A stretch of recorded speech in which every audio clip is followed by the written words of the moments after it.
O Senhor esteja convosco.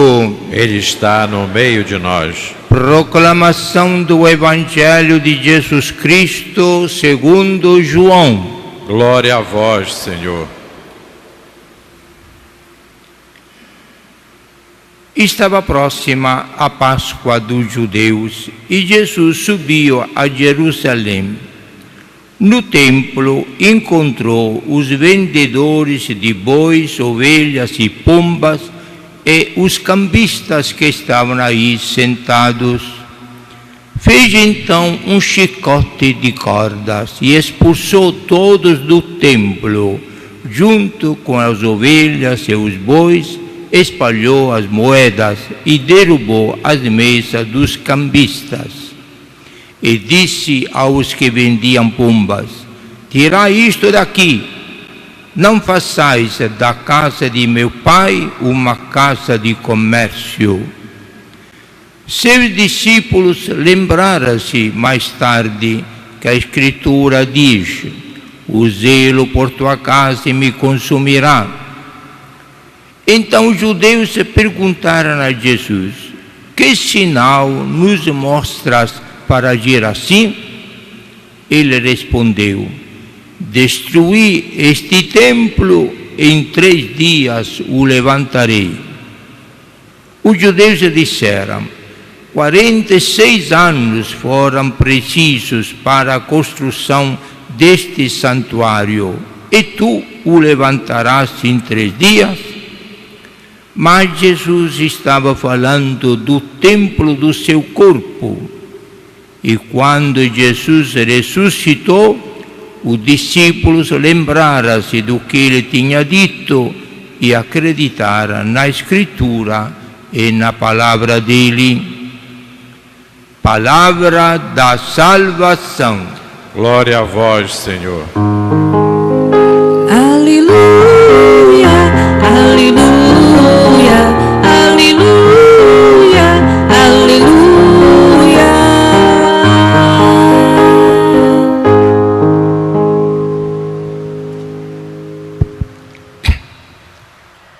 A profecia de Ezequiel,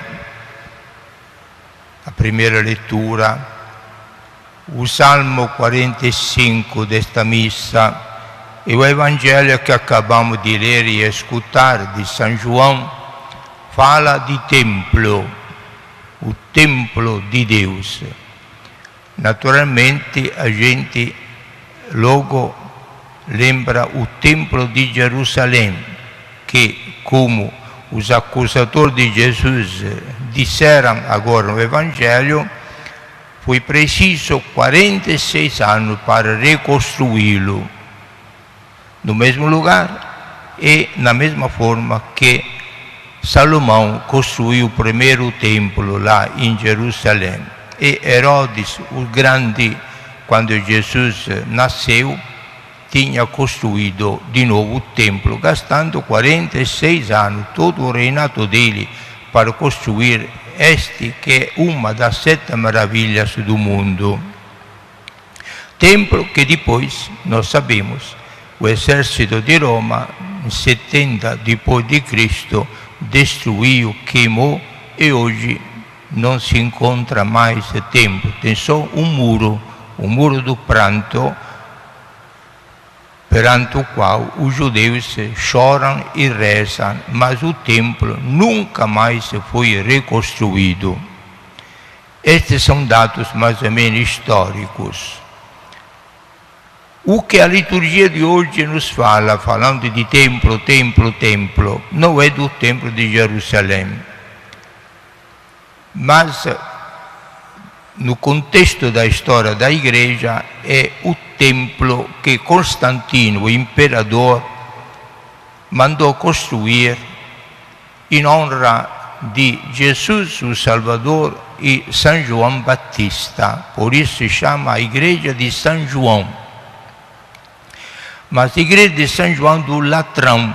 Latrão era um nobre romano que doou o terreno onde construir esta basílica. Por isso se chama hoje Basílica de São João Latrão. na fachada da igreja, da grandissima igreja em Roma, está escrito umas palavrinhas, onde a gente entende que esta igreja é a catedral de Roma e do mundo. A catedral de Roma não é, como muitos pensam, a igreja de São Pedro no Vaticano, mas a catedral de Roma é São João do Latrão, porque o Papa, antes de morar no Vaticano, morava em São João do Latrão, onde tem um palácio muito grande, que era a antiga sede dos Papas. Pois bem, então, a liturgia da Igreja Católica Apostólica Romana achou por bem fazer no dia de hoje a comemoração desta grande igreja, catedral de Roma e do mundo, sobretudo para significar a unidade de toda a Igreja Católica, que é espalhada no mundo inteiro, por isso se chama católica, isto é, que é universal, espalhado no mundo inteiro.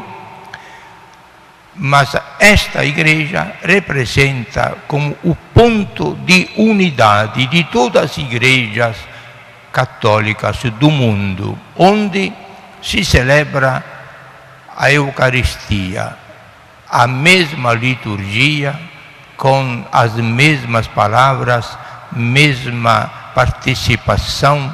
Por isso que a igreja é sempre una, não se diferencia, embora usando línguas diversas conforme o lugar em que se celebra a Eucaristia. Hoje é assim, antigamente era tudo em latim, até a língua era universal. Hoje as línguas de cada lugar entraram na liturgia, mas a celebração é sempre igual. Paramento, celebração, os mistérios que se celebra, tudo igual no mundo inteiro. Cada católico, em qualquer lugar do mundo estiver e quer participar de uma missa, numa igreja católica, a língua não corresponde ao português, por exemplo, mas toda a liturgia é a mesma, aqui na China, na África, na Ásia, onde quiser.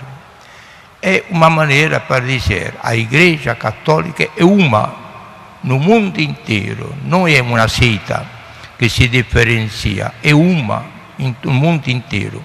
Hoje, então, estamos celebrando esta unidade da igreja, cujo sinal de unidade é a Catedral de Roma, São João do Latrão.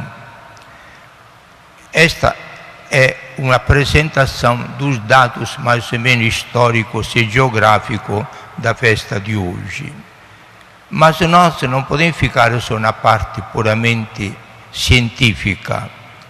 Por que se celebra esta festa hoje, 9 de novembro?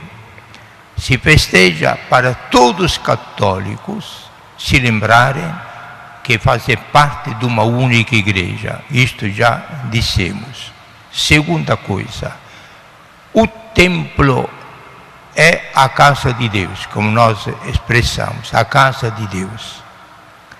Desde quando Jesus, que pregava no templo, e conforme o Evangelho de São João, que hoje nós lemos, falava do templo, destruir este templo e em 3 dias vou reconstruí-lo, para responder à pergunta dos inimigos deles, nos dê um sinal para reconhecer que você tem poder de até expulsar as pessoas que indignamente convivem neste templo. Qual é o seu poder? De onde provém o seu poder?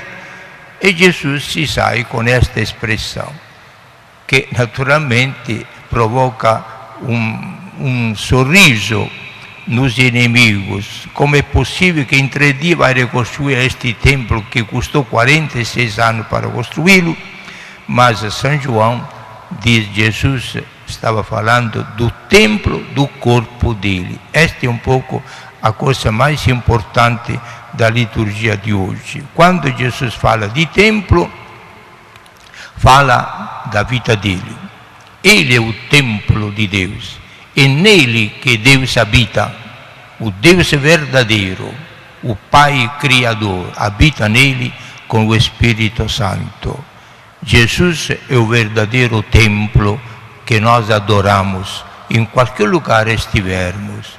Toda a nossa liturgia é com Jesus e com ele louvando a Santíssima Trindade.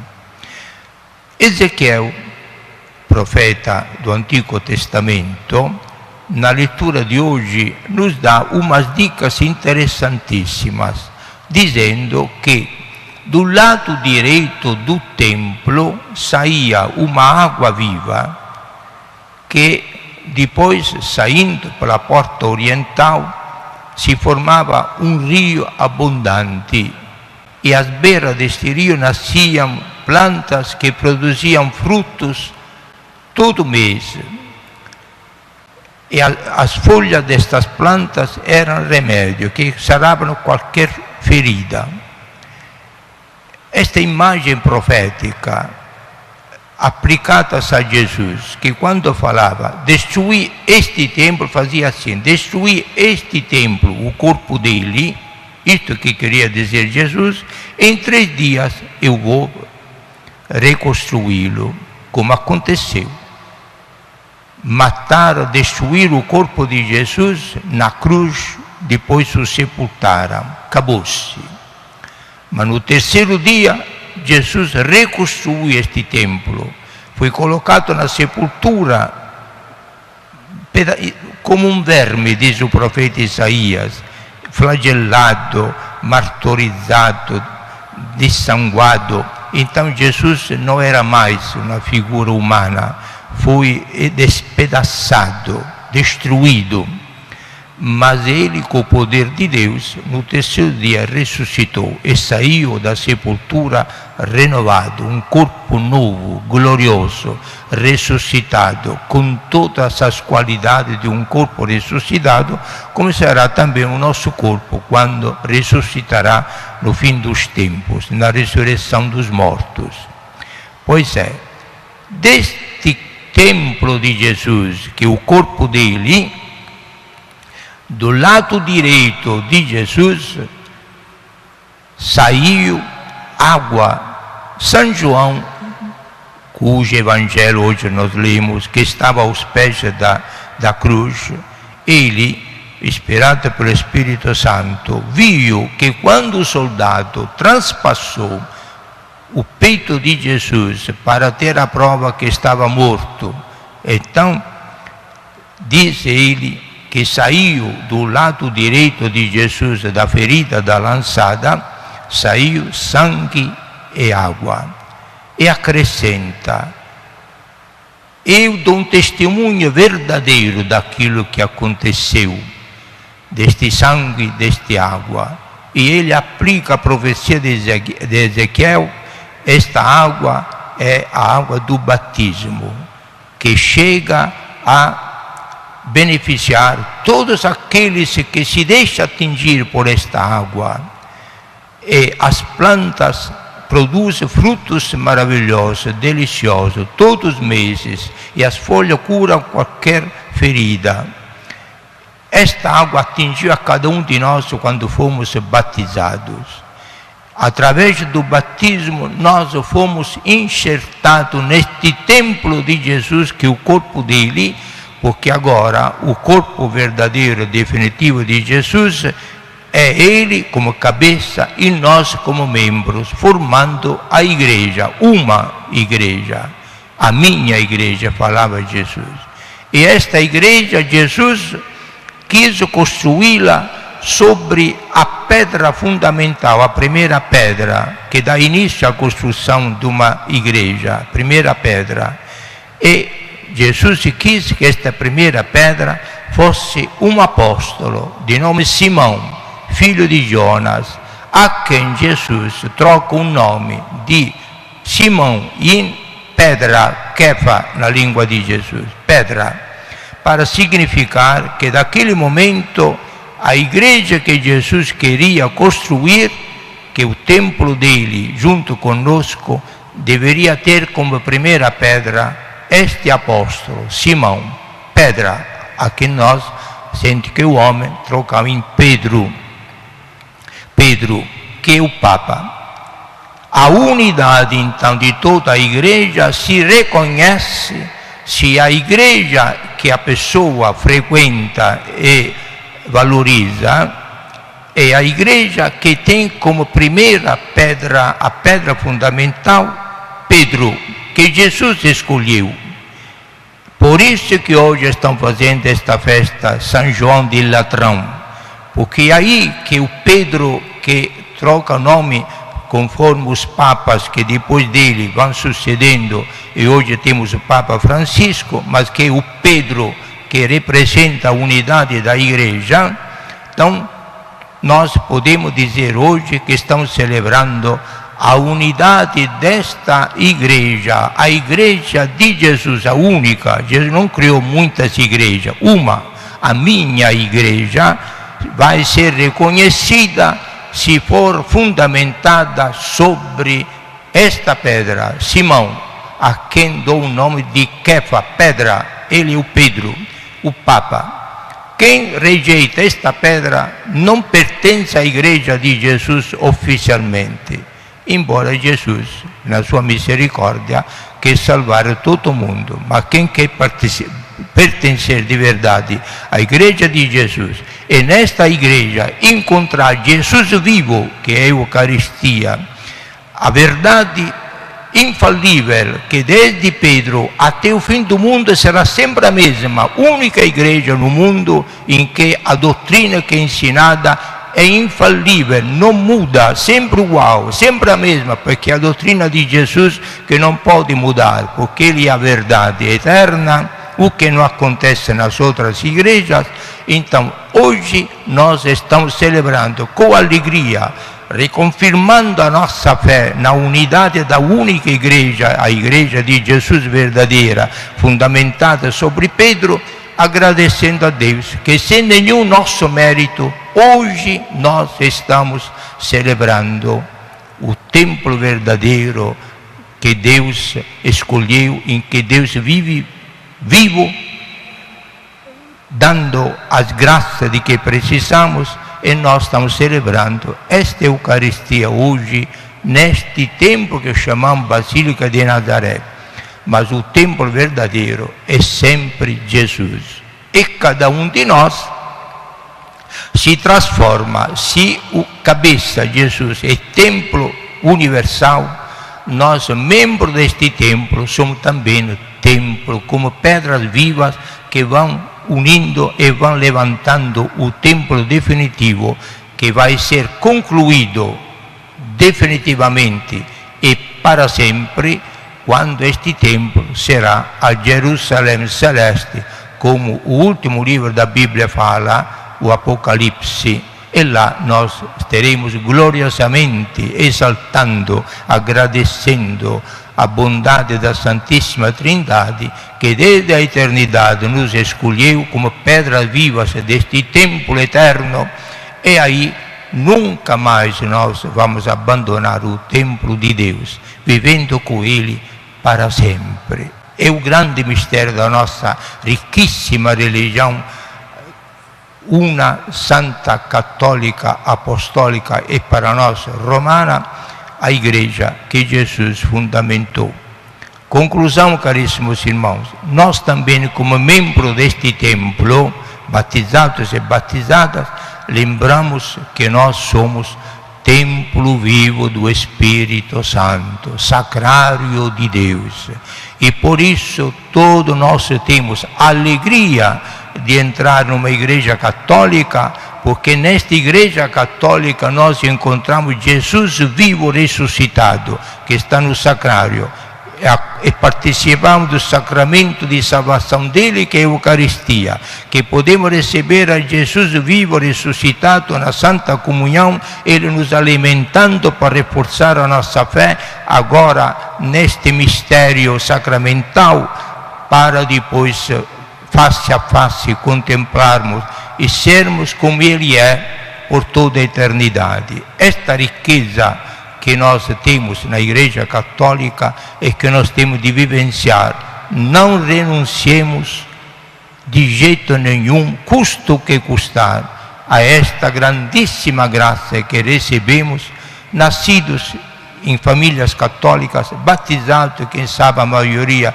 como criancinhas, nós fomos introduzidos desde o nosso nascimento neste templo vivo, o templo verdadeiro, o único, a Igreja de Jesus, cujo sinal hoje estamos celebrando na liturgia, a Catedral de Roma e do mundo.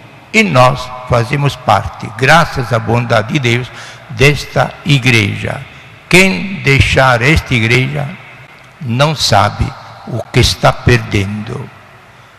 Vamos rezar para que os que nasceram nesta Igreja possam morrer nesta Igreja para ressuscitar na verdadeira e definitiva Igreja Celestial, a Jerusalém Celeste. Louvado seja nosso Senhor Jesus Cristo. Para sempre seja louvado.